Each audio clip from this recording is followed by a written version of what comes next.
Defense Counsel, if you're ready to continue, please proceed. Mr. Chair, the witness is being brought in. Thank you.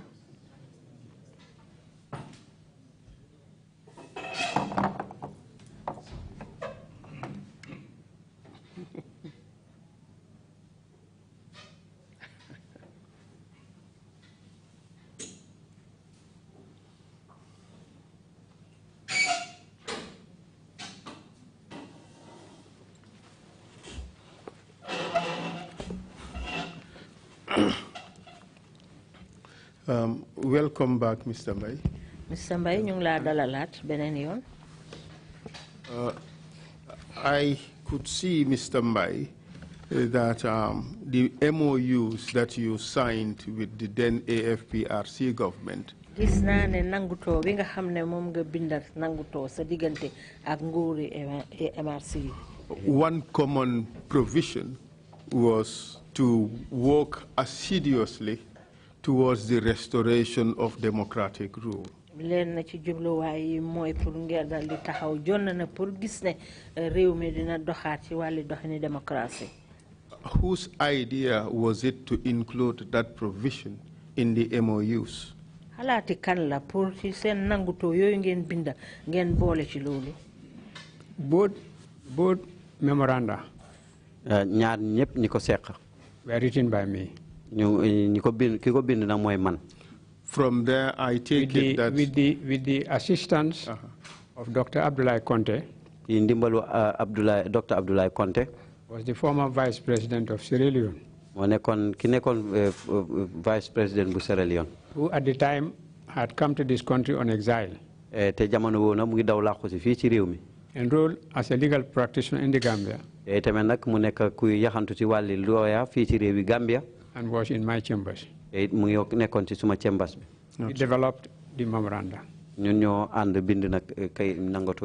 I therefore take it that that particular provision, like the rest of the provisions, were your own creation. Oh yes.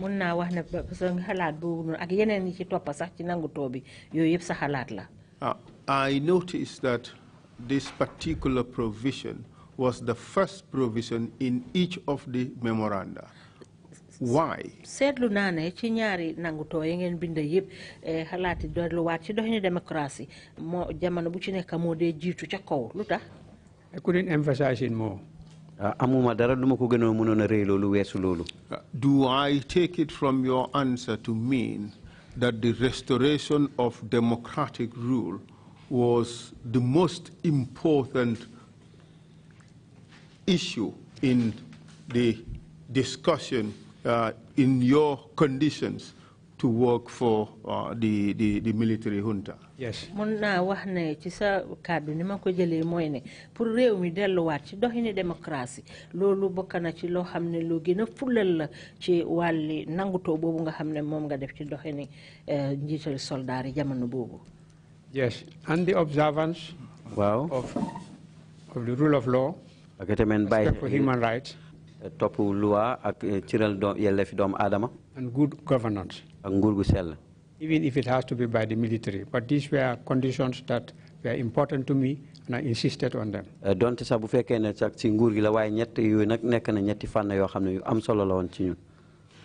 We would come back to the extent that even in the letter of appointment, I said human rights must be stated as one of the affairs that I would be responsible in the Ministry of Justice.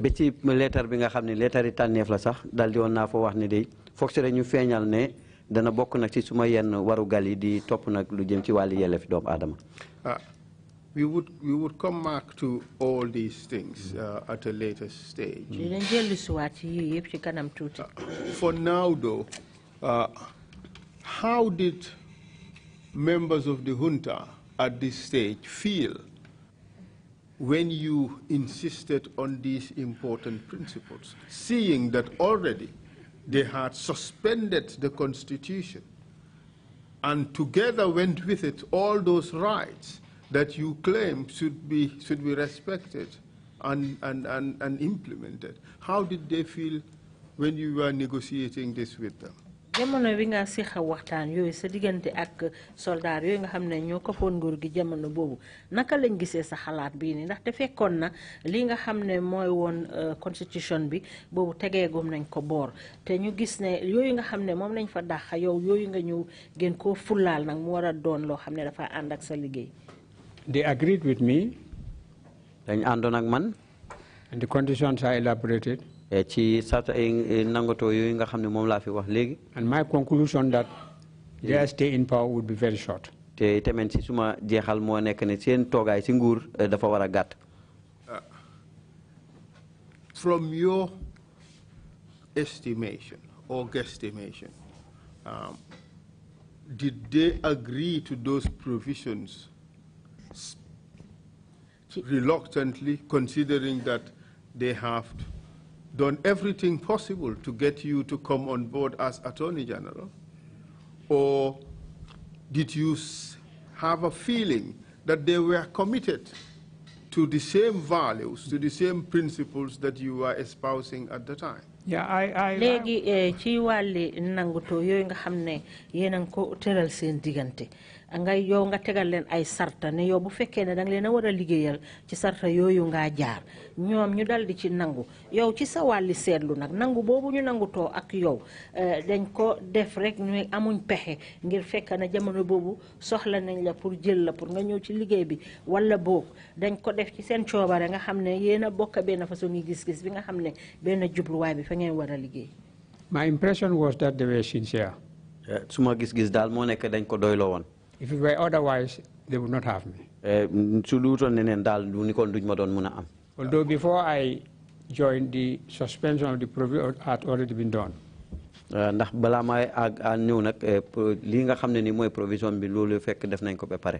clearly the first 6 decrees were already passed, and Decree 1 suspended the Constitution and modified some of the provisions of whatever was left.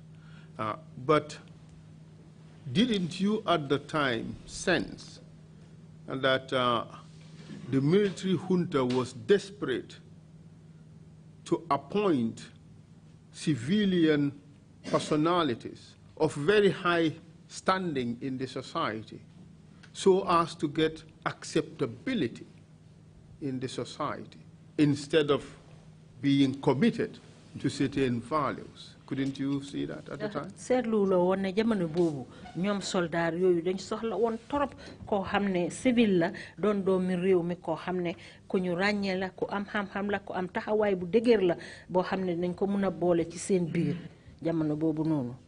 That may have been their hidden agenda. But with the impressive entire list of the first civilian cabinet, the first cabinet, the impressive list of civilians were Gambians of high character. The impression we had was that they were sincere that this would be the transition would be very short.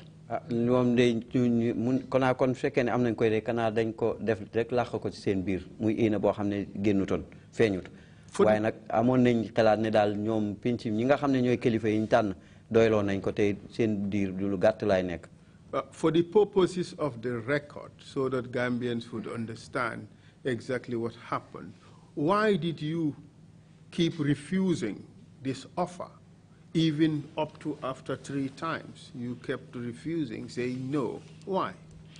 Pour rek waa Gambia yi war a mun a xam ci sa kàddu wax nga ne ñëw nañ ay yoon lu ëpp ñetti yoon sax pour nga jël place bi nga xam ne moom lañ la doon jox waaye nga bañ ndax di ñu mun a wax lan moo waraloon bañ yooyu nga xam ne yaa ngi ko doon bañ ca njëlbeen. As a lawyer, as a student of political science, having observed the series of military coups in Africa and their failures, and as a Gambian, I didn't like a military government. Comme ni lawyer la nek ko xamne ni ku jang political science la ak tamen gis nak military coup yu bari ci rewi Africa niñ mujjé daanu duñ mujjé mëna soti té it nek doomi Gambien bo xamne dal bëgguma won nguuri soldat. Legal purists would say that military coups are illegal. They are a violent overthrow of the democratic ideals of our society, a violation of the Constitution, and therefore they ought not to be encouraged or assisted. What was your position on this? xam-xamee luwaa seetlu nañ ne li nga xam ne moo di ay coup d'état yoo xam ne ay soldats ñoo koy faral di def dañ koy jaarale ci yoon yoo xam ne àndul ak luwaa dañoo yàq li nga xam ne moo di wàlli doxini démocratie réew ma léegi nag yow nga gis sa bopp ne yaa ngi war a jàppalante ak ñooñu naka nga ko gisee. It seems this question was well anticipated. I could see that you have produced some dossiers to deal with this issue. Yes, I agree with you. ànd naa ceeg yow. I have studied the literature on military government. jàng naa nag li nga xam ne ni moo ëmb lu jëm ci wàlli nguuri soldat. And I came across the writings of Professor Theo Elias. te gis naa ci mbind ak Theo Elias. Was the first professor of law. mooy njëlbeeni professeur ci wàlli loi. At Lagos University. ci loi ci réewi Nigeria Lagos. He was the first Attorney General of Nigeria. mooy njëlbeeni ministre bi saytu woon wàlli loi ci réewi Nigeria. He was the first Chief Justice of Nigeria. moo nekkoon njëlbeeni Chief Justice ci réewi Nigeria. He was the only African who became the President of the International Court of Justice. moo nekkoon African boo xam ne nekkoon na président yi International Court of Justice. In chapter 6 of his book. ci juróom-benneeli xaaj bi ci kayitam bugam bi. Africa and the Development of International Law. lu jëm ci wàlli Africa ak yokkute loi. He writes the legality of illegal regimes in Africa. mu bind nag li nga xam ne nii mooy wéreeli nguur gi soldat ak li ci warul. Could you read out the topic again? Because it's a very interesting choice of words. mun nga waxaat xeet boobu ndaxte kàddu yi am solo la. The legality of illegal regimes. The legality of illegal regimes in Africa. That is a very interesting choice of words. Yes, it's the heading of chapter 6 of his book. That's right. And please proceed. And I would tender this to the Commission. Please. Yeah. But read out the relevant excerpts so that we can. For the purposes of the study of the question of the legality of illegal regimes. ci nafar nag li nga xam ne nii mu ngi aju ci wàlli li wér ci li wéru ci nguur ak soldat. There is, in a sense, dal dinañ ci gis tamit ab xel. a correlation between a coup d'état and a secession. lu aju ci diggante coup d'état. and a secession. ak secession mooy comme daal ñu génn réew mi ñu xaaj réew mi. ñu ak xaajit réew mi. While the former envisages a complete change of government. ñeneen yi nga xam ne séntu nañ nag wecceeku nguur. The aim of the latter is to establish a new government for a part of an existing sovereign state. li nga xam ne moom lañ mujjee wax nag moo nekk nag am na nguur goo xam ne dana taxaw. In either case, ci ñaari boor yëpp. the new government must be effectively established de facto. li nga xam ne ni mooy nguur gu es googu foog si ñu taxawal ko. If recognition is to be accorded it de jure. te tamit nag li nga xam ne moom lañ ci ràññee. Instances we have cited of Nigeria and Chad illustrate this point. dal dinañ ci feeñal na Nigeria ak Chad. In the context of public international law. ci li nga xam ne mu ngi jëm ci loi boo xam ne ci àdduna bi yëpp. Coups and secessions almost over everywhere involve problems of succession of states and government. li nga xam ne daal loolu lañ ci nafar lu jëm ci wàlli naka la ñuy sottale yenn nguur yooyu. Well-known precedents exist in, for example, ci yenn yi nga xam ne ni xam nañ ko ci mel ni ki. the Bolshevik Revolution in Russia. li xewoon ca réewi Russia. Especially the principle laid down in Luther and Sago. That's a case. Yes. And the Tinoco case in Costa Rica. ak li xewoon ca Costa Rica. As adumbrated in Great Britain versus Costa Rica. li nga xam ne feeñ ci diggante Great Britain ak Costa Rica. This is trying to, the difference between complete succession, complete military takeover, and secession. In Luther and Sago, the English High Court. mbiri Luther ak Sago ci court bi nekkee ca Angleterre. ruled that the Bolshevik regime brought about as a result of the 1917 coup could not legislate so as to expurgate persons in the position of British traders in timber who had supplied it to the previous government. ci li nga xam ne mu ngi aju rek ci wàlli timba yooyu diggante nguur ga fa nekk ak nguur gu es gi. Before the case was taken to the Court of Appeal, however. balaa ñuy àggale nag leo boobu ci côté d'appel bi. The British government had in 1921.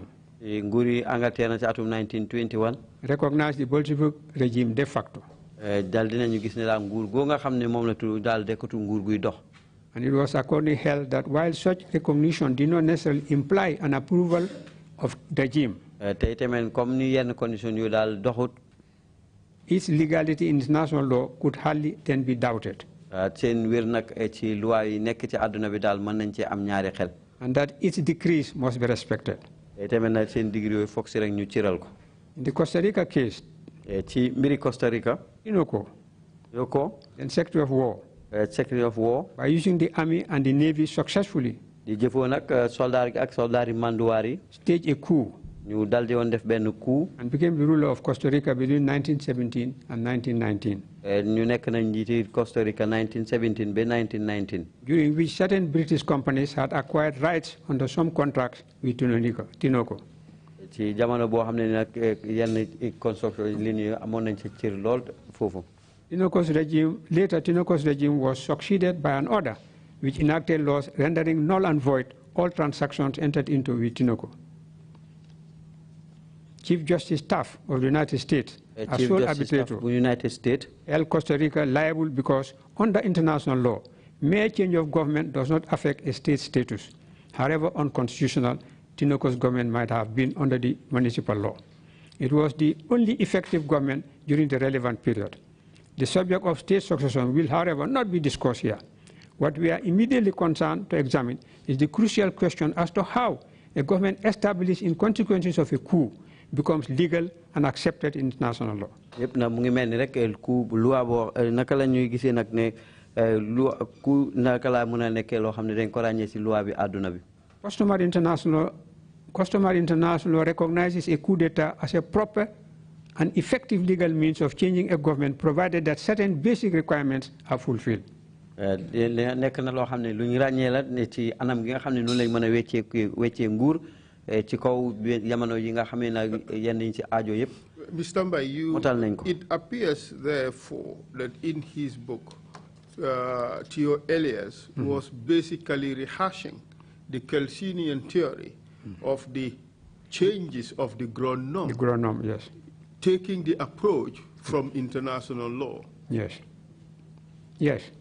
Proceed, please. Yeah. And obviously the conditions main principles of legitimacy, recognition, effectiveness would be the basic elements that would determine, that would render what would be an unlawful or illegal regime becoming legal.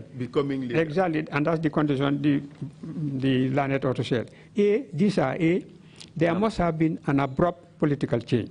That is, a coup d'etat or a revolution. It does not matter whether the change has been effected directly by a military junta or by a civilian or group of civilians subverting the existing legal order.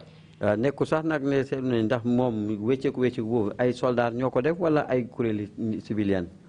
the aid of the military.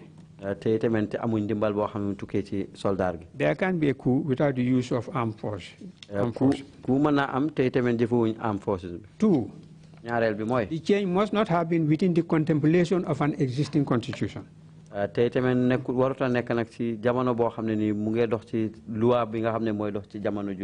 were, then the change would be merely evolutionary and not constitutional. Revolutionary, that is constitutional. It would not have been revolutionary. C,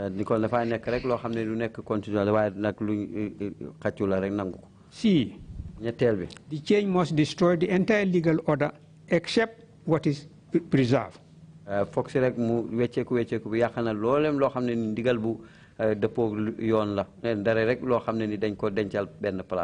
order for the coup d'etat to be complete, the new regime need not have abrogated the entire existing constitution. It is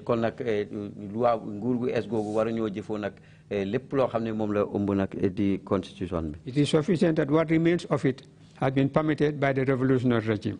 te tamit nag li nga xam ne moo si des nag daal di woon na ko nangu nag di régime boobu. And this will refer in our case to the suspension of some provisions of the constitution.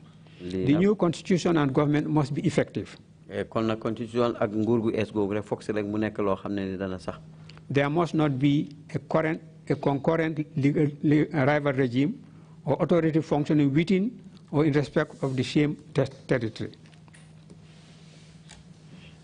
In addition to this, in our case, the president had already left the country with his family. It looks to me, Mr. Mbai, the government had collapsed. The government had collapsed. And the military government was the only effective authority at the time. Its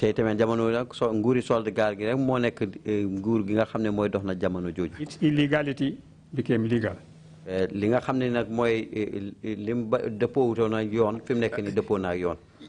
is quite interesting. It looked to me that like the Gambian lawyers pretty much used the contents of that article as a template to solidify, to render legal the coup of July 22nd, 1994, by doing almost exactly the prescriptions of T.O. Elias in that book. Bon dafa melni dal lawyer Gambia yi ñom dañ sukkandiku ci téré T.O. Elias bobu nonu pour nak sukkandiku ci ngir dégéral yonal lo xamné andul ak yon ñu jël ko yonal ko ci wali coup d'état bobu xamné mo amone jamono at the time of the military coup here ci jamono military coup bi fi I did not have possession or knowledge of this book. Jamono bobu nak amuma won dara lu aju ci wali book bi. This was presented to me later by Chief Richard Akinjide, former Attorney General of Nigeria. Jamono ji nak ki nga xamne mo nekkon Attorney General bu Nigeria momako mu jewon jox. Who, after my return to my practice, nga xamne gannaaw bu ma delo ci suma liggéey, used to join me here and lead me in some of my major cases. Dal na ma daan and ak man fi di ma jitu nak ci yenn case yu bari yi nga xamne amon nako. Of course, in my research since then, I have come across a lot of principles, law, politics about military coups. But even if our lawyers did not consciously put this book down and try to follow the prescriptions one by one, it looked like they had some templates, some precedent to rely on. Perhaps maybe another person would be the best. Yeah. Somebody else would be the best person to answer this question. But it looked like they took a template either from Nigeria or from Ghana on how to render legal an illegal government that came into power by coup d'etat through the decrees, the first few decrees that have been made, the suspension of the constitution. Because the reason why I say this is they have checked all the boxes that are necessary as prescribed by T.O. Elias to render a government illegal, so rather legal when it came into power through illegal means. Well, I was not among the team of lawyers in the Attorney General's office at the time.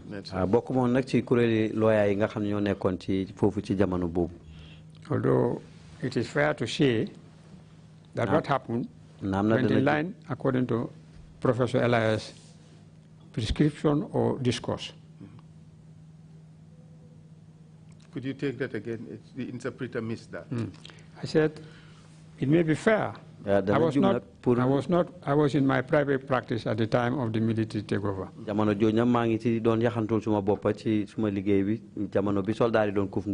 And was not a member of staff in the Attorney General's chambers.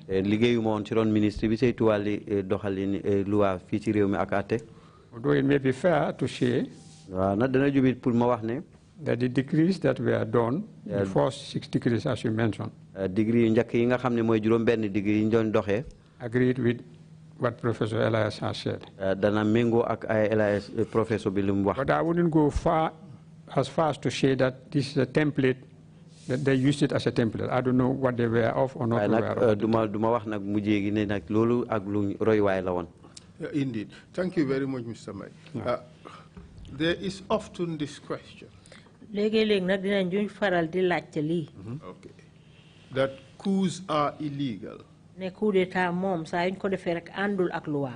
And the participants Te ñi ko xamné ñoo def coup d'état bi. Are criminals. Ñoom ay nit la ñoo xam def kati tafar lañ. Would you agree to this proposition? Ndax di nga ànd ci kàddu googu. That if the coup fails, ne bu fekkee ne coup d'état ba yàqu na. the participants are criminals. ña nga xam ne ñoo ko doon def de ay defkati tafar lañ. Under the law. ci ron loi bi. If it succeeds, bu fekkee ne nag dem na kanam niñ ko soxlaa. there is no illegality. Bon dafa mel ni daal amul dara loo xam ne jàdd na ci loi. Because what was illegal as at the time it was being done ndaxte jamono bañ koo def la ñoon def àndul ak loi de. has been rendered legal by the fact that it's been accepted, it is effective, it has therefore acquired de facto effective status and has been legalized by reason of those elements. Would you agree to that? I agree to that. Only to add, that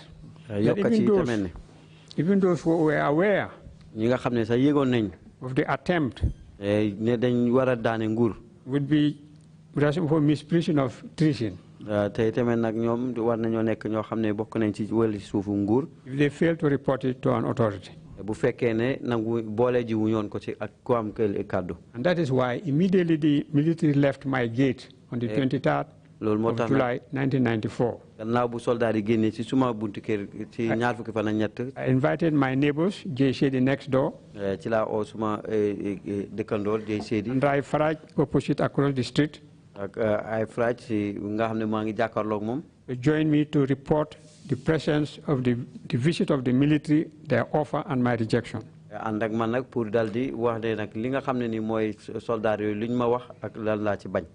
most immediate authority I had in mind was the Inspector General of Police. I didn't have his telephone number, I didn't know where he lived, but I went to where the mother lives, who has been my client in my practice. In old Jeswan. It seems you did not and let me finish. And as she was in there, we proceeded to the Imam of the area. Imam Masja. And informed him. And to the member of parliament for the area.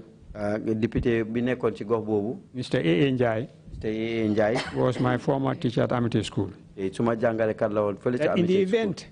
event that they fail, I will be questioned as to why the military came to me. It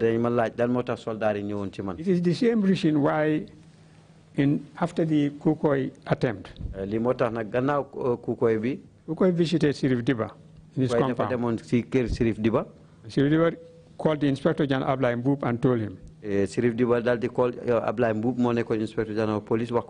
Diba was charged with misprision of treason. 55 witnesses gave evidence against him.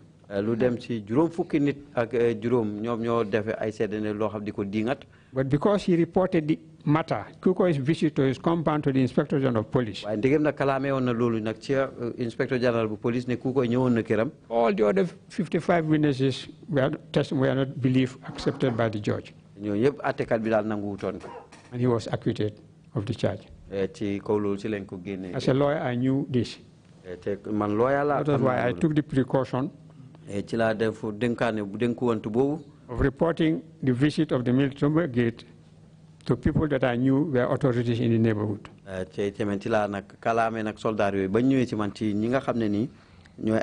But on your question, I agree that if a coup succeeds, they become revolutionaries.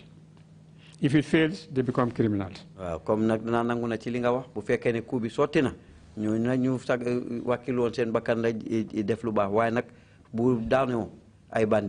In our case, it was bloodless. It was peaceful. It was quieter than a general election. There was no visible public protest. The president has abdicated. The government had collapsed. And the military was the only effective authority in the country. But that was not even enough for me to accept to serve. waaye nag loolu rek doytoon sax pour man ma nekk pour man ma àggale suma service. But as a Gambian. waaye nag ni doomi Gambien. As a patriotic Gambian. de doomi Gambien bu bugg réewam. With the persuasion of eminent religious leaders, people of high caliber and respect in society. ay boroomi daraja ak ay boroomi diine kilifaay diine ñoom ñëpp ak si seen wax. And the arguments they made to me. ki tamit nag li nga xam ne loolu lañ wérale seen i kàddu mooy. It was primarily the peace and stability of the country. mooy nag lu jëm ci wàllu jàmm ak dali réew mi. Agreed for that reason. man nangu nag ci dalil boobu. As we go on. ci ni ñuy demee. We'll see how practically this has been developed in my effort for the restoration of democracy in the country. danañ gis nag ci suma pas-pas naka la lii gënoon a dëgëri nag ci lu jëm ci wàllu démocratie. That is why I did not survive more than 6 months with them. moo tax nag mujjeewuma mun a àgg ak ñoom lu dem ci juróom benni weer. And at this stage, it was actually lawful to accept an appointment from the military junta. Yes, lawful, but to me on certain conditions. Wow, which I elaborated in the memoranda of understanding and signed with them. And Mr. Mbai, you would agree with me that at this stage, those who worked and served with government were doing what was actually expected of them by Gambian society. Yes. Mr. Mbai, dinga nango ci man ne jamono bobu ñi nga xamne ñoo doon liggéey ak nguur gi ñu ngi doon def liggéey boo xamne loolu la waa Gambia séntu woon ci ñoom. Yes. Well. And that by serving, they were acting lawfully. Te comme que nag ñu ngi doon def seeni liggéey ñu ngi ko doon def ci anam yoo xam ne ànd na ak luwaa. Yes. Wow. Now I raise this question, Mr. Mbai, because people seem to be under the misconception that anybody who had served with Jammeh or in that regime at that time betrayed Gambia. Would such a statement be correct in law? No, it's not correct in law and it's not correct in fact. And there was a rupture, there was a change, but this change became the lawful order in Gambian society at the time. Would you agree? Yes.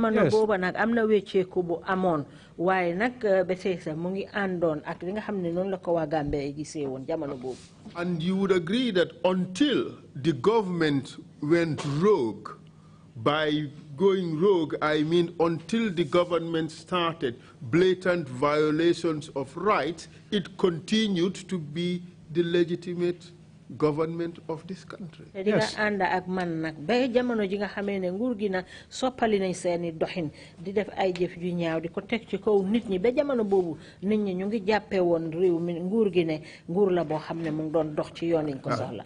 I raise even if its origins were criminal. Yes, of course. Notwithstanding that the origins were criminal, yes. The overthrow of the constitution, yes. The overthrow of authorities and the power, it's all illegal, yes. All criminal. Yes, Fine, it's all criminal before, but once it succeeds, it becomes legalized by virtue of its success. So anything that happens after the success becomes lawful, except where rights now start to be violated, then the whole question of whether a regime deserves the respect and the support of the people, that question would at that stage come into play. But without that, what you have is a legitimate government. Some would dispute that it's legal and would say it is legitimate.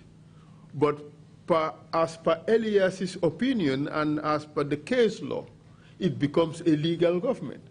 So that's why the title, he said, legality. How an illegality could now become legal. Yes. But I raise this issue, Mr. Chair, because there's been a lot of intellectual debate out there regarding this whole issue, the change of the ground norm, but more significantly on how Gambian society or how history should show or how people who participated after the success of the coup should be perceived. Yes. So I think people would learn a lot from this in the sense that, yes, it was legal, it was lawful for people to support and do the things that they did in aid of the government. But that is only, in my book, only insofar as that government continues to have legitimacy. The moment it starts to lose legitimacy, people should not support that government. And such a government would lose legitimacy once it starts blatant violations of the rights of the people that they are supposed to serve. Except in our case, where that same government was successfully being elected by the Gambian people. That made it worse. That made it very sad. However illegitimate, however brutal, their actions, their decrees, their conduct, Gambians, unfortunately, continued to successfully re-elect that government. That's right. And that's another dimension. But that is perhaps for some other day. Interesting stuff. Thank you very much. We would take a look at those excerpts you have provided, and we would include it in the body of materials. So here we are. This was an illegal government, this was a legal government arising out of an illegal enterprise. mu ngi dox nag ci yoon yi war a jaar fekk mu nga faxeekoo nag ci anam yoo xam ne ba ñoo jël nguur ga na dañ ko jaaral ci bunta yoo xam ne àndut ak lu waa. So now you have agreed to serve. Yes. waaw léegi nag ñu ñëw nangu nga nag pour liggéeyal leen. On certain memoranda of understanding. ci ay sarta yoo xam ne ni dañ ko nangatoo. Please proceed. About the time when the payment of fees for my sons at university in England arose. ci jamono bi nga xamee nag lu jëm ci wàlli pay ak fay njàng suma doom yi ca réewi Angleterre agsi na rek. I raised the issue in our memorandum of association of understanding. ci laa ekkati nag mbir moomu nag li nga xam ne mu ngi jëm ci wàlli nangatoo yi ci tegoon. The Minister of Education was consulted. ak ministre bi saytu woon wàlli njàng mi diisoo nañoo ak moom. It was pointed out that there was no scholarship provision in the estimate. ci kaw loolu na ci la wax ne nag amutoon benn loo xam ne mu ngi jëm ci wàlli sponsor ci diggante boobu. But it was time for me to go back to England and as usual. te itamit boo waxtu jot na pour ma delluwaat Angleterre comme ni ma ko daan defee. Pay the university fees and other matters for my children. fay nag lu jëm ci wàlli njàngam suma xale yi ak yeneen. The Englishman. Englishman bi. Was my student officer at the British Council at the time I was a student there. Time bi nga xamee maa ngi doon jàng foofu.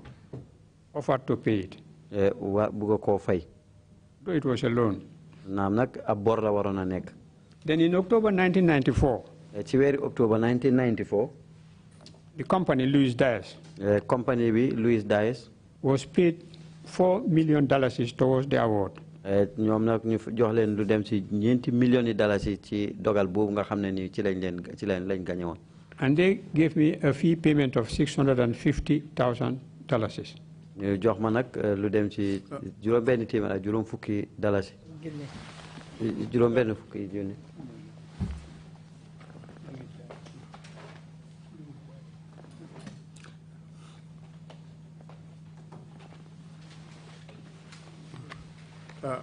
Mr. Mbai, this was fee for work done prior to your becoming Attorney General? Yes. And that was why that one led to the memorandum about my position now as Attorney General and previous position as lawyer for Louis Dias. Wow, to avoid any conflict that could have arisen, that I didn't disclose that I was lawyer for this and government was to pay us over $6 million. ngir rek bañ ñu dal di jàmmarloo nag ci li nga xam ne mooy aajo I have the documents relating to these payments to Louis Dias and to me.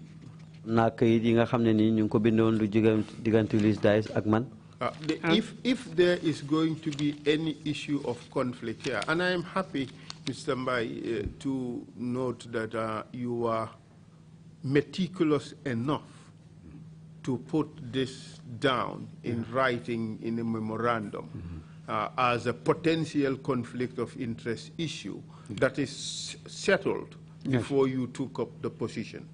So the issue of conflict in that regard would not arise. But you would agree with me that this is only limited to the issue of the principle of the payment. It has not yet extended to future conduct on what would impact or what would influence the actual payment. Would you agree? Yes. Let me malapato lolu ci olof. D'accord gi nga d'accord ak nguur gi pour bind kayit wone ne am na diggante boo amoon sa diggante ak Louis Dias loo xam ne suñ ko toppee dafa mel ni yow am nga ite ci loo xam ne mun naa how do you wax tension in na indi féewaloo sa diggante diggante intérêt boobu ak intérêt nguur gi ngeen tënk ko balaa ngaa nangoo liggéeyal nguur gi man li ma laajte mooy loolu soo ko seetloo mbir la moo xam ne yëfi principle bi rek yëfi xalaat gi rek la tënkaango waaye nañ koo defee ji xam nga loolu tënkut ko. And your answer was yes. No, I said, I don't understand what you mean, the principle and the actual execution. Because the actual execution would require activities which should be put under the microscope in order to determine whether in fact there was conflict at that time. But the issue of the general principle has already been settled. It would not be a conflict of interest for you to work for government on that particular issue. But there are certain outstanding or remaining issues on which you can only determine conflict by looking at the actual steps that have been taken. Are we together? Yes, we are together. And do you agree with that, I agree with that. Well, that's right. So let me ask you this question, sir. Let me comment. Yes, please. In this case, it is now a new government. Yes. And the award and judgments were made before the military takeover. That's why it was necessary to elaborate. And the offer now was made to me to serve them, to serve the government. For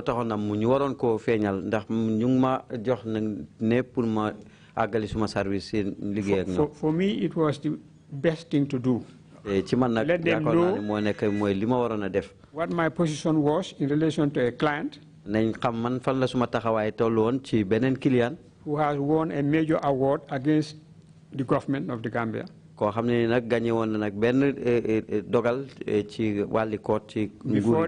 their takeover, which was still binding on the government. I didn't want them, after accepting, to serve. And the issue later raised, only to be confronted that what you didn't tell us. To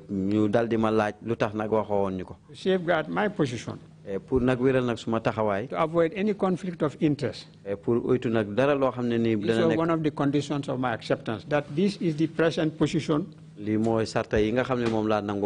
regardless of your offer.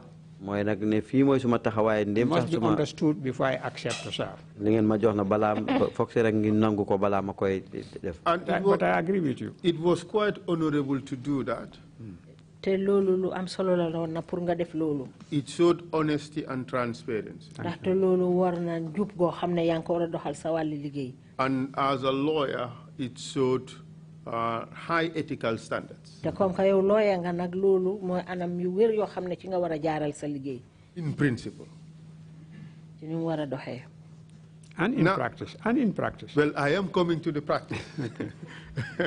I am coming to the practice. We have no scintilla of evidence on this. But I ask the question. Did you use your position as Attorney General to influence the payment of a judgment debt which you know would inure to your benefit? Ndax na da nga sukkandiku ci place boobu nga xam ne yaa woon Attorney General nga sukkandiku ci nag pour mun a fayeeku dogal boo xam ne dogaloon nañ ko pour fay ko sa client ndax gannaaw boo xam ne yow tam itteel na la. No.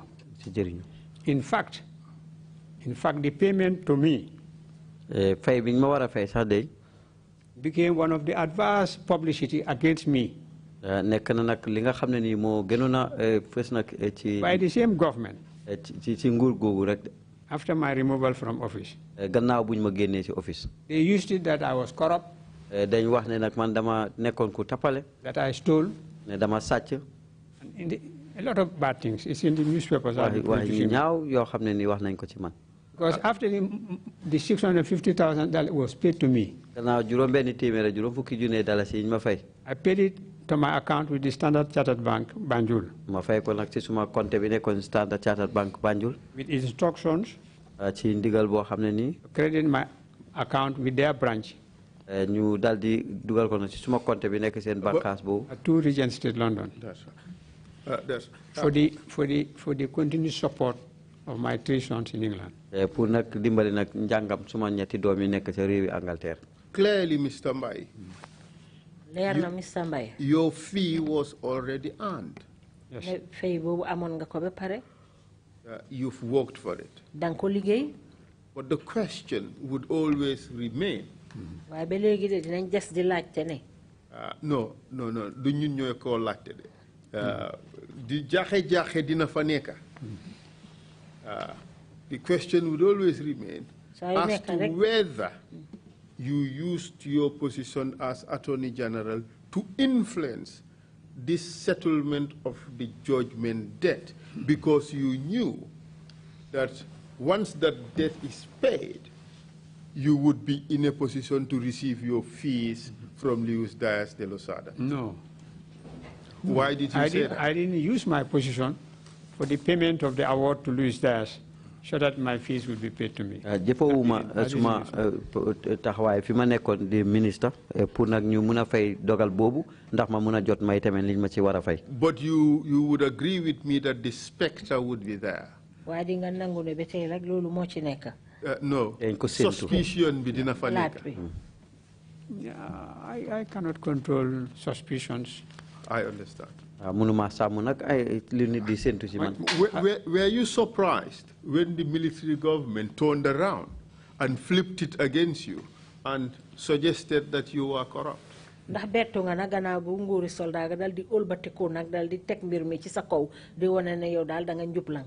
was shocked. Well, but I was not surprised. We are developing separate ways. The chairman and I were becoming increasingly intolerable to each other. Even your contract, I know it was in the form of an MOU. The inclusion of the provision that they should give scholarship, they should fund your children's education. I know it did not materialize in the end. Okay, but that by itself also was irregular, wouldn't you say so? That it was irregular, that the government would enter into such a contract at this time for the employment of a person to a particular position. It was fair, because my employment meant a severe drop in income. We they accepted. At a time And at a time when I was sponsoring three of my sons at university in England. But it would have amounted the same thing for almost everybody else, except for Bakari Bunjadabo, Honorable. Because for Bolong Sonko, I think he was it Action Aid? Well, I can't recall. But Bolong for Bolong Sonko was the permanent secretary. Permanent secretary. And for Bakari Bunjadabo had already left with the president. That's right. I think came back with the offer to accept the folio put for Minister of Finance. But your belief is that it was fair to make such a condition? Well, yes, it was important to me. The education of my children was important to me. Well, was the driving force in my practice. But then the junta did not in the end. They said there was no provision in the estimates for scholarship. And gladly, I'm glad that that was what they made no for. There was no scholarship. No scholarship was needed. No scholarship was offered. Neither was it needed. So eventually, I continued to be responsible for the education of my children. And I'm happy that it turned out that way.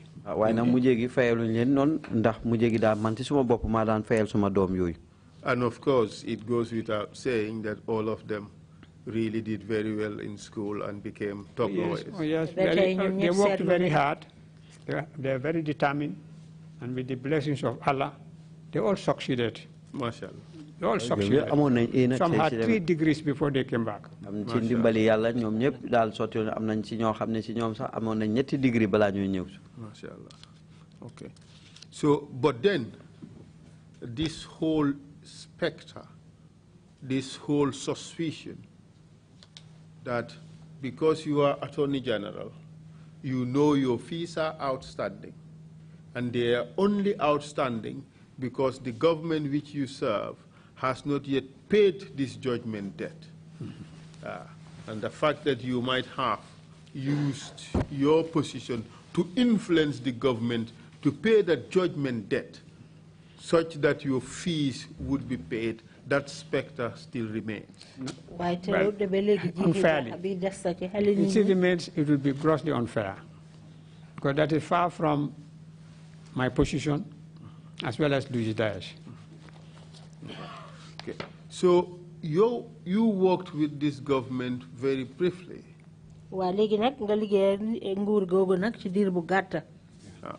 7 months or thereabout?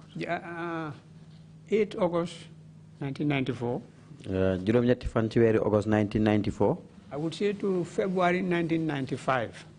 February 1995. Because after the independence anniversary ceremony, independence anniversary on 18 February 1995. February 1995. Having been frustrated and harassed, I took the decision to go on the Umrah. On my return, my appointment was terminated. Although the letter of termination is dated 20 March 1994. March 1994. That was the period, officially, that I was Attorney General. That's about 6 months, 2 weeks, 3 weeks, thereabout. Okay. What were the frustrations? I've developed them in my statement, and I would like to develop up to that point. Yes, please go ahead. No, I would like to continue developing up to that point. Okay. You talked about your appointment, the memorandum of understanding and the issue of the settlement from Louis Daesh, and the money you paid in your bank to pay for the fees of your children. Yes. So now let's talk about the frustrations you mentioned. Yeah. Would those be the human rights violations? Yes. Yes. All right. Proceed, please, and tell us about it. During the period that I was Attorney General, 8 August. To 20 March 1995. March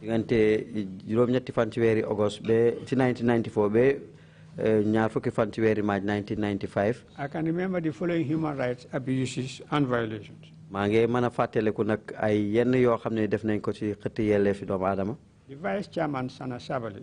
ki nga xam ne moo toppoon ci chairman bi di Sana Sabali. Secretary General Mr. Mustafa B. Wada. Secretary General Mustafa B. Wada. And I. ak man. We're on board a Brussels Airlines plane from Freetown to Accra. dañ duggoon nag ci benn plane Brussels Airlines jóge ko Freetown jëm Accra. ci réewi Ghana. When we are served with copies of the Gambia Daily Observer newspaper. bi ñu joxe nag li nga xam ne ni mooy Gambia Daily newspaper. And I read that Pa Cham. ma ri nag jàng ne Pa Cham. was the managing director of the Gambia Ports Authority. moo nekkoon borom kër buntu liggéeykaay Gambia Ports Authority. was relieved of his office. dañ ko dàq nag ci place liggéeykaayam. And that when he returned to the office to surrender the keys.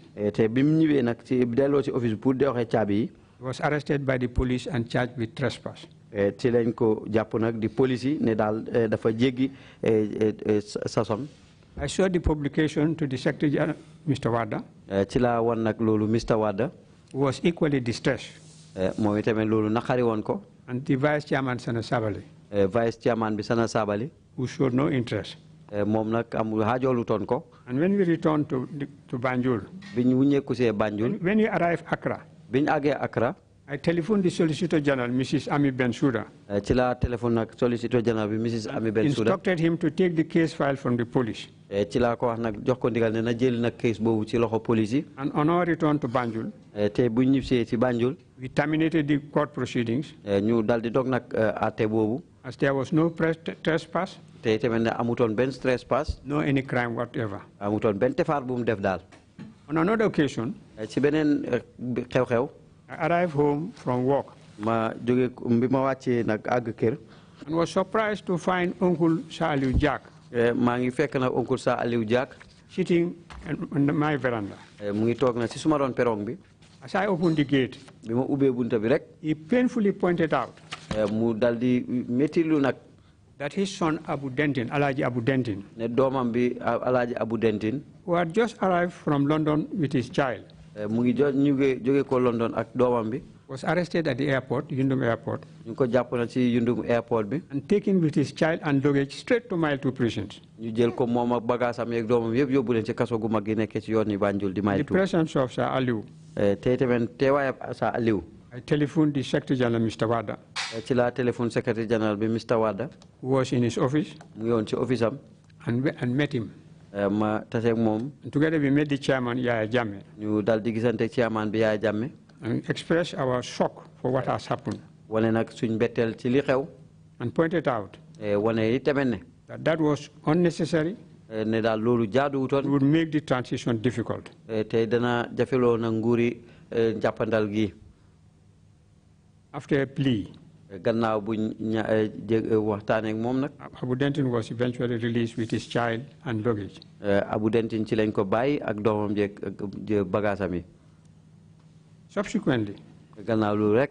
Every time Alhaji Abu Dentin was arrested and detained. Alhaji Abu Dentin ñu jàppoon ko nag téye ko benn place. I, and invariably with the Secretary General, Mr. Wada. man ak Secretary General Mr. Wada. would make the same arguments. danañu def nag benn wax bi rek. both in cabinet and in council meetings. ci cabinet ak council meeting bi. To the extent that at some stage. ba ci yenn jamono. Yaya Jammeh said that I, the Attorney General, was now Abu Dentin's defense lawyer. man Attorney General di ministre bi saytu wàlli loi bi maay lawyer yi Abu Dentin. I also remember Dr. Lendi Peters. mos naa fàttali ko Dr. Lendi Peters. Came to my house. mu ñëw suma néeg. One late Saturday afternoon. benn samedi ci ngoon. And informed me that Mr. Kenneth Best. ne Mr. Kenneth Best. editor of the Daily Observer.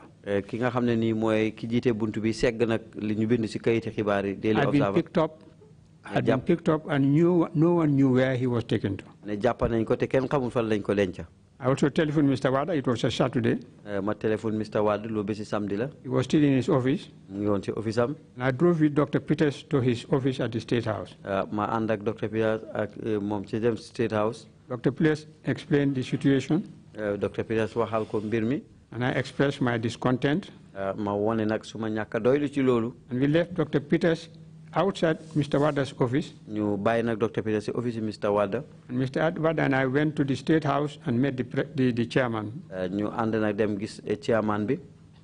We told him what we've been told by Dr. Peters. ñu wax ko nag li nga xam ne loolu la ñu Dr. Peters wax. He confirmed. By chairman you mean Yaya Jammeh. Yaya Jammeh mooy suñu chairman rek Yaya Jammeh la wax. He confirmed that Mr. Kenneth Best had been picked up. ci la ñu wareel nag ne Mr. Kenneth Best del dinañ ko jàpp. And was at the time detained at the Kartong police station. jamono jooju ñu ngi ko jàpp fële ca Kartong police station. We pleaded for his release. ñu dal di waxtaan nag neexal ko ci wàllu ñu bàyyi ko. He didn't accept that he would be released or not, but we pleaded for his release. waaye nag waxu diggalutoon na ne dañ ko bàyyi wala déet waaye nag ñaanoon nañ pour ñu bàyyi ko. Only later to know that Kenneth Best had been deported. pour xam nag léegi rek ci lu tuuti rek ñu xam ne daal ndeke Kenneth Best génne nañ ko ci réew mi. But at this stage, did the Ministry of Justice pay attention to the issue of the ownership of the Daily Observer? waaye jamono boobu ndax Ministry of Justice bàyyi woon nañ xel ci moomeef ñi nga xam ne ñoo moom Daily Observer. At that time, at the time that I was at the Ministry of Justice, I didn't think that inquiry, I don't know anything about that. ci jamono bi nga xam ne maa nekk It must have been Ministry of later. Justice. I don't know. Gestu boobu nag xamoon sa waaye nag xëy na boobu gannaaw loolu la. Proceed, please. For immediately after the opening ceremony of the 1994-1995 legal year, in either October or November, could have been November. Now 1994 nag at mi li nga xam ne moom lañ jagleel wàllu loi biñ koy ubbi. I went home ma dem ñibbi. and soon received a telephone call from Mr. Austin, ma dal di jot téléphone call si Mr. Austin. who was the Deputy British High Commissioner. moo toppoon nag ci kilifa gi toogal nguuri Angleterre fii ci réew mi. That the former ministers had been picked up. ne yeneen ministres yi dañ leen jàpp. A little later, ci ab diir bu gàtt rek. Mr. Ndondi Njai, NS Njai, another former teacher, Mr. Ndondi Njai koo xam ne ni NS teacher la woon. drove to my house mu ñëw suma kër. and told me at the door mu wax ma nag ci bunti kër gi. that as he passed the war cemetery, bi mu rombee nag ci war cemetery bi. he saw Alaji Yaya Sise mu gis Alaaji Yaya Cissé. being picked up ñu ngi ko jàpp. from his house near the war cemetery. ci boori këram gi nekkee ci boori war cemetery bi. My driver had gone home, bu nag suma dawalkat bi ñibbi na. but I called Bolong Sonko, ma oo Bolong Sonko. who was the Minister of Foreign Affairs. moom moo nekkoon ministre bi saytu woon wàllu I doxalin bitim réew. informed him of the situation reported to me ci laa ko wax na liñ ma yëgal. and asked him to come to my house. ci laa ko wax mu ñëw suma néeg. And we'll go together to the State House and see the chairman, Yaya Jammeh. pour ñu dem nag State House ñu gisanteeg chairman bi Yaya Jammeh. Bolong came, bi Bolong ñëwee nag. and as the driver had gone home, comme my que driver official bi ñibbi driver, na suma oto bi. I drove in my private car ci laa jël nag suma oto bopp dawal with ko. Bolong Sonko up to the gate of the State House in Banjul. ànd ak Bolong Sonko ba ci buntu State House bi. We identified ourselves to the state guards ñu wane suñ bopp ci State Guard gi. and asked that we wanted to see the chairman, Yaya Jammeh. won ko nag ne duñ dañ bëggoon a gisanteeg chairman bi Yaya Jammeh. The state guard pointed out that that would not be possible ci la ñu wan nag ne loolu mënta am. because the chairman, Yaya Jammeh, was sleeping. ndax jamono boobu Yaya Jammeh mu ngi nelaw. We asked him to wake him up and tell him that we are at the gate waiting to see him urgently. dañ ko wax ne ko mu dem ko ndax boobu ñun ñu ngi toog di ko xaar. He pointed out he would dare not do that. ci la ñu wan la xalaatut koo def. Then we asked him to let us in and let him show us the room where Yaya Jammeh was sleeping. ci lañ ko wax ne ko gunge ñu nga dem woon ñu ci néeg bi Yaya Jammeh tëdd. He said he wouldn't do that. They wouldn't do that. ci lañ wax ne loolu xalaatut ko sax du ko def. Then we asked them to let us in and we'll knock every door until we find where the chairman was sleeping. dañ ko wax ne ko léegi may ñu dugg ñu koŋ-koŋ buntu bu ne rek bañ tombel ban buntu fa la They said if they were mad enough to do that, ne bu fekkee ne dof nañ pour def loolu. they would not know whether we will survive it. ñoom xëy na sax duñ xam daal ñoom dana leen They would not know that we who had come would survive, but they would not survive it. amul ndax ñoom dana leen jig de ñoom ñi demoon waaye nag ñoom ñi leen may ñu dem def loolu ñoom duñ ko du leen jig. Bolong Sonko and I drove off, left, and went to the golf course residence where the Minister of Interior, Sadibou Haidara, lived. man ak Bolong Sonko na ñu génn foofu daal di dem ci fii Sadibou Haidara nekk. At the golf course residence. ci golf course residence bi. But the wife explained to us that Sadibou had not yet arrived home. We stood at the gate discussing whether to go or wait for him. Sadibou arrived. And we explained the seriousness of the situation, especially for me, that this was immediately after the legal year, with all the pronouncements we've made, that the former ministers have been picked up, and we didn't know where they were. He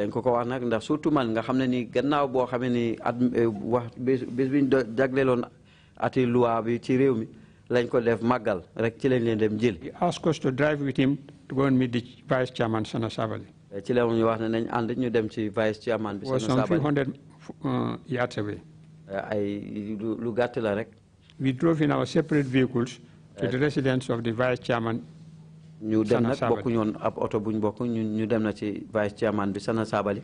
When we explained this and the urgency of their release of the former ministers, Sana Sabali, the Vice Chairman, was very uncooperative. The Minister of Energy of Sierra Leone was staying with him at the time, who was on a visit here. Minister but the vehement argument we made for the release of the former ministers was so strong that the Sierra Minister of Energy, who was staying with him, stood up at the dining table and said, in Sierra Leone, if you had an Attorney General like this one, you would not have suffered the terrible situations we did.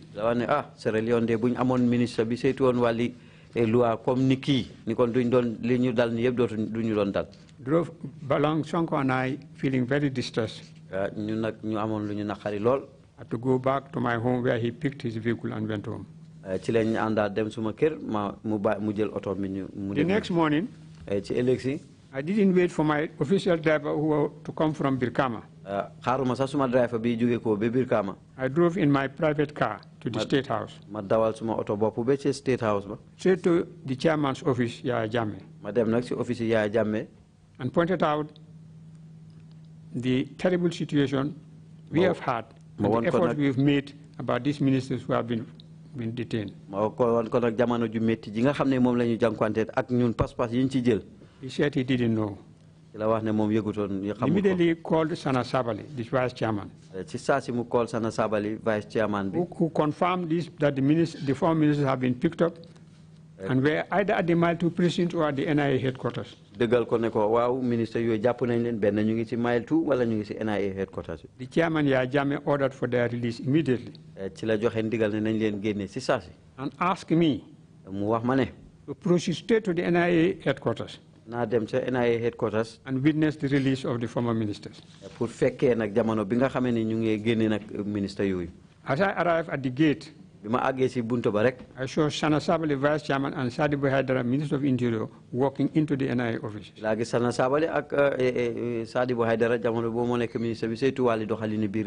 followed them to the room where the ministers formerly were detained. I witnessed Sana Sabali making a fierce address to the former ministers. And eventually ordered for the release of all of them except O.J. Jallow. As I walked out, I met the Minister of Health, Fatoumata Jallow Tambajang. And I asked him to talk to the Vice Chairman and persuade him to release O.J. Jallow. O.J. was eventually released. Of course, Mr. Mbai, did you receive any information as to what might have happened to these ministers during that brief period of their detention?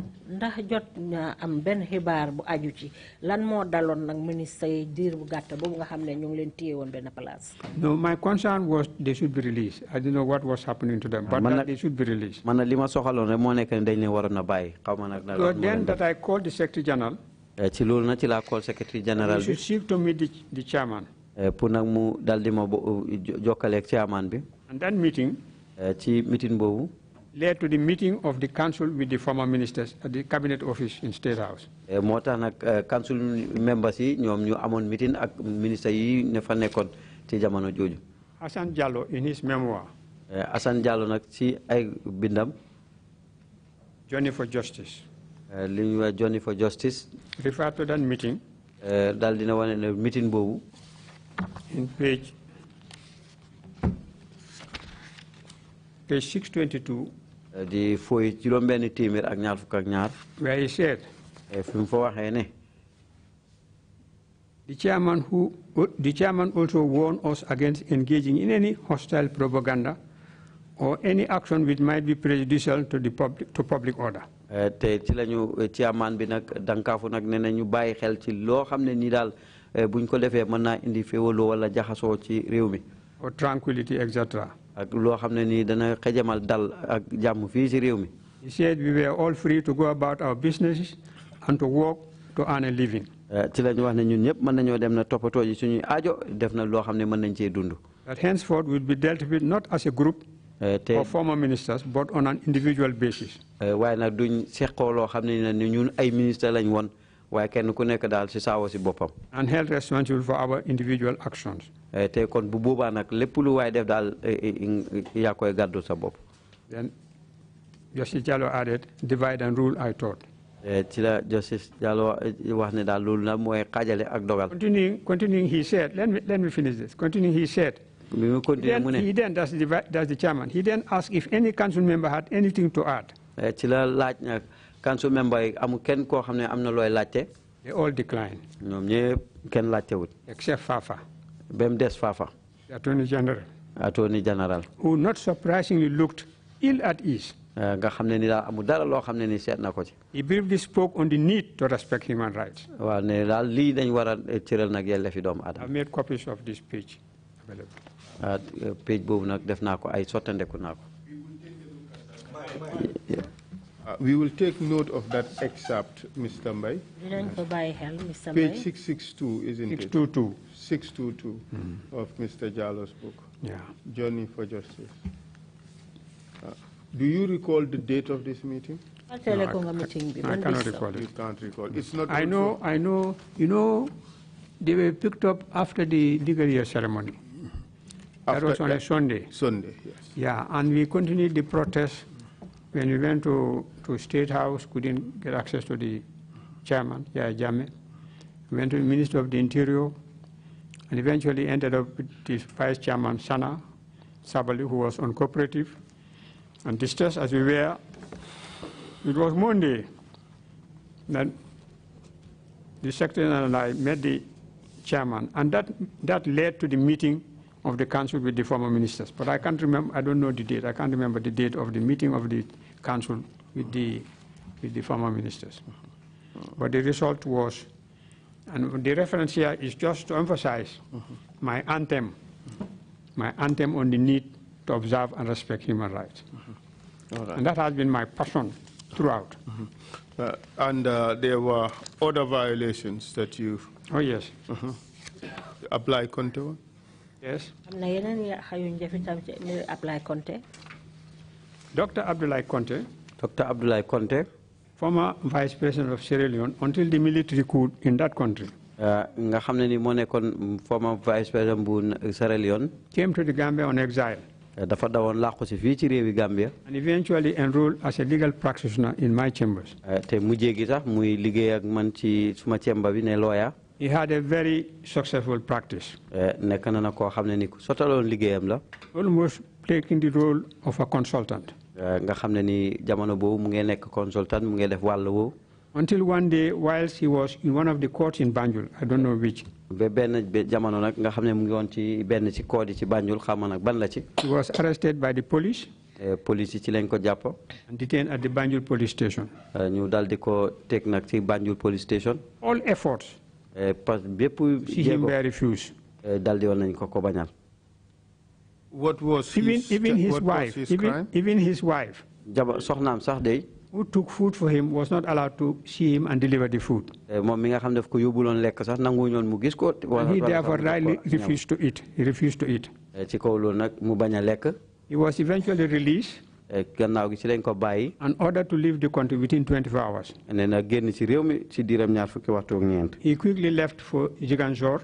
ci la génn dem Ziguinchor. Took the flight to Dakar. jël plane dem Dakar. And then to the United States. dal di dem United States. What was he had an adopted daughter.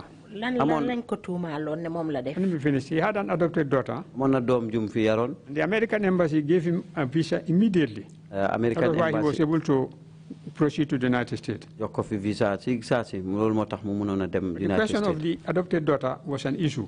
waaye nag mbiri doom jooju noonu nag nekkoon na problème. So the wife chose to stay with the family, including this adopted daughter, for almost a year before they were able to eventually join him. ci la soxna si nag ni daal kon moom mu jël di toog rek ak xale boobu nga xam ne nii dañ ko fi jël rek yaral ko seen bopp. Dr. Abdoulaye Conte later became the Chief Justice of Belize. mujjee gi mu nekk Chief Justice bu Belize. Now you are saying what was his crime? Yes, what was he charged with? Afterwards, gannaaw nag ci laa yëg ne. that there was a complaint from the Sierra Leone government. ne daal am na tawat bu tukkee woon ci nguuri Sierra Leone. That there were certain articles appearing in their newspapers. ne am na yenn xibaar yoo xam ne mu ngi feeñ seen kayiti xibaar ya. said to have been authored by Leo. ne daal ku ko bind mooy Leo. Person who wrote the sign as Leo. His name Leo. ki ko bind sign ko daal mooy Leo. And they suspected that these articles were by Dr. Abdoulaye Conte. ñu njortu nag ne daal loolu Abdoulaye Conte la. So the complaint was made to this government. ci lañ jël na tawat boobu àggale ko nguur gi. And they called him. ñu call ko. Which he denied. mu weddi ko. But there was the threat to send him back to Sierra Leone. waaye nag jamono boobu nag ñu ngi ko xuppa ne daal dañ ko delloo ji waa Sierra Leone. And the wife telephoned the Commonwealth Secretary General, the Nigerian. What's the name? It was Nigerian. ci lañ oo na benn. Nigerian Commonwealth Secretary General. Commonwealth Secretary General bi. And informed him. yëgal ko ko. And the president of Guinea Conakry, Lansana Conte. President of Guinea Conakry, Lansana Conte. Who said if the plane lands in Freetown, in Guinea, they will dislodge him from the plane. Because it was sure that if Conte returned to Sierra Leone, he may be killed. This was my understanding after the event. When he had Interesting. That would have been contrary to the refugee conventions. Then come to the National Consultative Committee. The National Consultative Committee. At cabinet and council meetings. Ci waxtaan boo xam ne ni nag ci kuréeli ministère yi la ak kuréeli soldaar yi. When the issue of a timetable was being discussed. boo xamee nag mbiri timetable waxtaanee nañ ko rek. The idea of a National Consultative Committee was raised. lu jëm ci wàlli National Consultative Committee bi ci lañ koy yëkkati daal. It was agreed that I make out a list of names for its composition for the consideration of the cabinet and council. ci lañ ma wax nag ne man naa tànn ay tur ñoo xam ne ni nag ñooy nekk kuréel googu noonu ñu koy sos. ñu koy seq. I did, and the list was accepted. ma def ko nag ñu tur yooyu nag ñu dal di ko nangu. I'm proud to say that Dr. Baba Galle Jallo was a member of that committee. te tamit nag am naa puugar pour wax ne Dr. Baba Galle mi toog bokkoon na ci committee boobu. I consulted each and every one of the persons I invited, and they all agreed to serve the interests of the nation. ma diisoo ak ñoom ñëpp ñi nga xam ne ñoom laa tànn te ñoom ñëpp am nañ yéene pour dana dañ liggéeyal réew mi. Dr. Lendi Peters was the chairman. Dr. Lendi Peters moo nekkoon chairman bi. Of the committee. bu committee bi. And Mr. Surata B.S. Jane, the deputy chairman. Mr. Surata Jane mooy deputy chairman bi. The committee went around the country and consulted the people as to how long the military should stay in power. ñu daal di wër nag réew mi pour diisoo ak ñoom ci ban diir la soldat yi war a toog si nguur gi. The committee did a good job. ñu def na liggéey bu rafet. And recommended 2 years. ñu daal di ràññee ne daal ñaari at. But the council members, especially the chairman, Yaya Jammeh, were not interested in the work of the consultative committee. waaye nag council yi ñi si bokk nag raw surtout nag Yaya Jammeh ñoom daal amuñu woon aajo sax ci penc ko kilifa yooyu lañ def. Sometimes became openly hostile to the whole idea. te léegi daal dañ ñuy dingat nag xalaat boobu. The chairman, Yaya Jammeh, in fact called it the National Clowns Committee. ñoom moom Yaya Jammeh sax mujjee gi daal muy wax ne daal committee boobu committee théâtre kat lañ sax. At some stage, I felt so bad that I pointed out my disappointment in cabinet so vehemently that after the beating, the Secretary General advised me in his office to try to overlook the comments of the chairman. Ci kaw loolu nag daal dama daan dingat mbir moom mu gannaaw meeting bi nag ci la ma secrétaire général oo ne naa di bàyyi xel nag li nga xam ne nii mooy kàddooy chairman bi. I became absolutely frustrated and restless. jamono jooju nag ma jaaxle lool te tamit daal amatuma dara lu ma def. That was when the idea to perform the Umrah, which I had promised to do the previous Hajj, came to mind. Ci jamono boobu nag ci laa xalaat nag li ma xalaatoon ne dinaa doon dem aji ci déwén ci daaw ja ma xalaat ne ma def ko ni ki ren jooju. I sought and was given special leave and left in February 1995 for the Umrah in the last 10 days of Ramadan. Ci la dal di bindu nag ñu may mën a fukki fan ma dal di def Umrah ji. And returned home in early March 1995. Ma ñib si waat nag ci ki weeru njëkk fan yu njëkk ci weeri March 1995. Dismissal and detention. ñu dal di ma dàq dal di ma jàpp. My appointment as Attorney General Minister of Justice was terminated with immediate effect. Suma tànneef nag dañ ma dàqoon ci saasi. In a 2-sentence letter dated 20 March 1995. ci leetar boo xam ne ni de ñaari bind rek la kàddu daal lañ ci wax. I have a copy of the letter. Please, provide it. Yes. naa sax leetar boobu.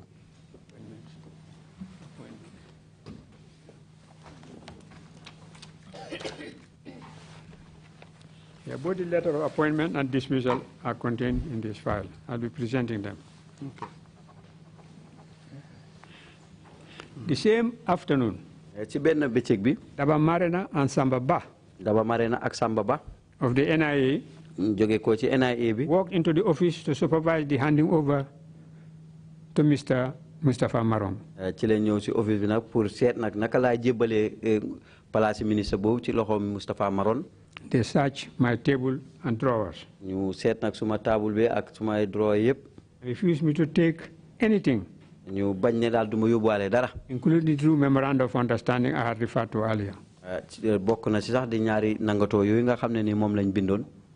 The one that I signed with the chairman stipulating the conditions of my acceptance. I have already referred to that. waaw mooy bi nga xam ne ni moom laa nangatoo nag chairman bi ñu signé ko.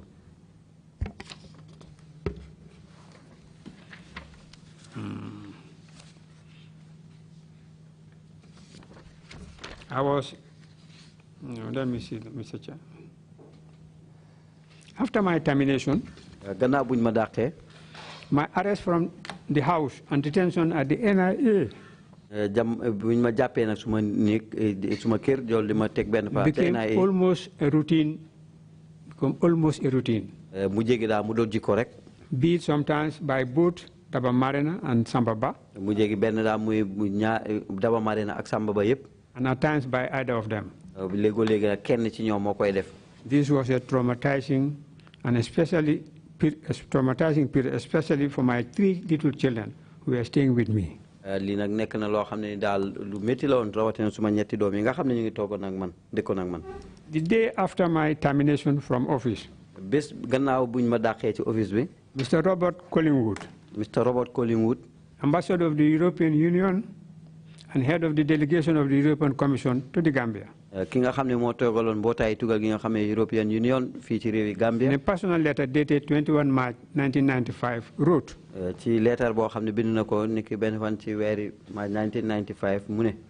My dear Fafa, it was much personal sadness. nekk na nag ak naqar goo xam ne nii mu ngi jógee ci man. as well as professional disappointment. ki tamit nag loo xam ne nii daal dina bettu nag lu aju ci wàllu liggéey bu sell.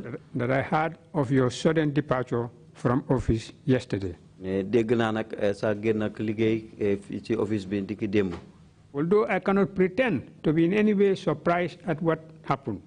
te naam nag mënuma lëbatu rek ne tax ne lii ci li xew na bettul ma. I have to say that I most regretted naqaru naa itamit nag. the manner of your going. ni nga xamee noonu nga génne. the wording of the announcement. ak itamit ni nga xamee noonu lañ ko yébaane. and above all. ak lépp daal. the lack of any public recognition. ci li nga xam ne lañ ñàkk nag li nga xam ne mooy taxawaay nit ñi. of the remarkable services. ak liggéey bu rafet bi nga xam ne nii. that you gave your country. nga xam ne moom nga defal sa réew. as a minister. ne ministre nga. Please allow me therefore to record my own appreciation mais ma daldi sesele nak li nga xamne moy luma doylo ci sa all that you have accomplished over the past few months. liggéey yi nga xamne yépp motal nga ko ci wéri ñu jox gannaaw. I shall particularly remember rawatina nak ñi nga xamne ñoo bokk your professionalism, ci li nga xamne moy ni match ci sa liggéey. your never feeling courtesy towards or sometimes troublesome diplomats. ak ni nga xamne ni moy sa digante bu ratax digante ñi nga xamne ay kilifa yu togal yeneen réew lañ. Your personal encouragement and advice. ak ni nga xamne doon nga daan xirtale nit ñi ak tamit li nga leen daan digal. I hope that in spite of the circumstances we will continue to see each other often. yaakaar naa sa emende ak li xew yëpp day saay bu ne dañ mun di gisante. And in the meantime I offer my very best wishes te it maa ngi laa àggalil sumay ina ak sumay ñaan. for yourself and your family for the future. yu rafet mu jëm ci yow ak sa njaboot ak say ëllëg. Yours ever, Robert. ki ko bind nag mooy Robert. I have a copy of the letter. am naa leetar boobu. We will take a copy. We will take a look at it. Yes.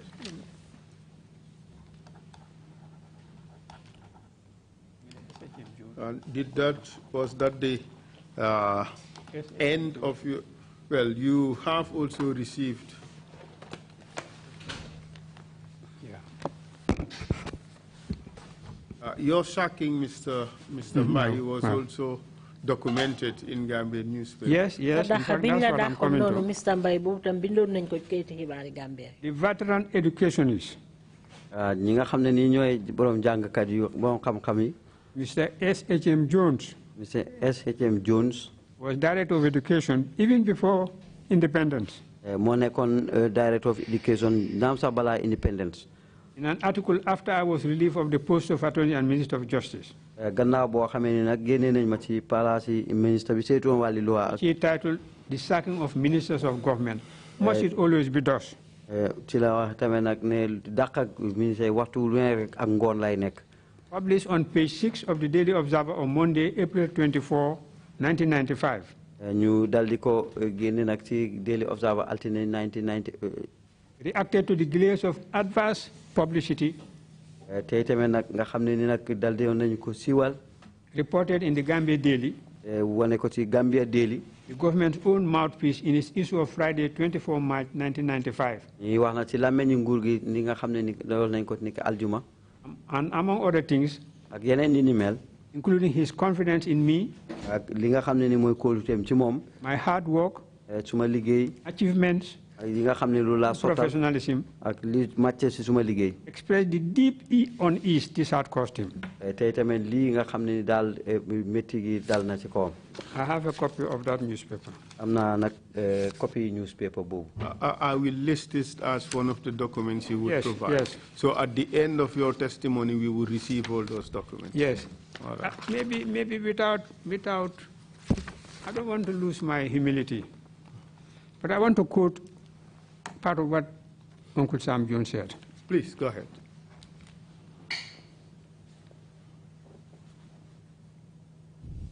He said, meanwhile, at the time of going to press, police confirmed that Mr. Mbai had been released on bail. Police dëggalal nañ ne nag ne Mr. Mbai bàyyi nañ ko ci sartaay bail. Unlike your columnist, ci li nga xam ne nag mu uute nag ak seen jëf. Adama of Private Eye. Adama of Private. I know Mr. Mbai well over 25 years ago. am naa Mr. Mbai lu weesu ñaar fukki at ak juróom ci gannaaw. I presided over the meeting of the scholarship committee, advice committee, which recommended him for the award of a Gambia government scholarship. bokk naa ci jotaay ñi nga xam ne ni ba nga xam ne ni dawoon nañ ko kees goo xam ne ni nag mooy fay ak njàngam. I need hardly state that subsequently, tey tamit naa daan wane nag ni lu munti mel. he more than amply justified the committee's recommendation to the Minister of Education of the day. daldi ci ràññee gi nga xam ne ni daldi comité bi ràññee woon na ko. Fafa Edrissa Mbai is a very learned man. Fafa Edrissa Mbai borom xam-xam la.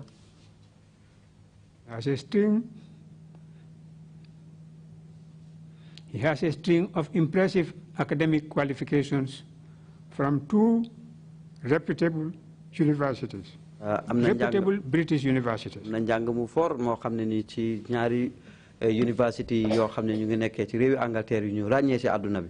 Bachelor of Arts combined honors of Kiel University. ci li nga xam ne loolu la tudd léegi nii nga xam ne ni am na ci maqaamam. Master of Arts International Politics of the same university. ci lim tudd noonu ci benn university bi. Bachelor of Laws honors of the University of London. ci li nga xam ne loolu la tudd noonu ci ay maqaama ci benn university Barrister law and member of the Middle Temple Inns of Court. li nga xam ne loolu la tudd noonu ci wàlli xam-xam bi muy jàng. I've never seen him in action, so to speak, in court, in a court of law. musuma gis nag ay jéego wala loo xam ne wax na ko ci lu ñaaw ci court yi. And I am not in any way qualified to comment on his competence as a lawyer. nde tamit ama dara loo xam ne nii war naa ko mën a wax sax.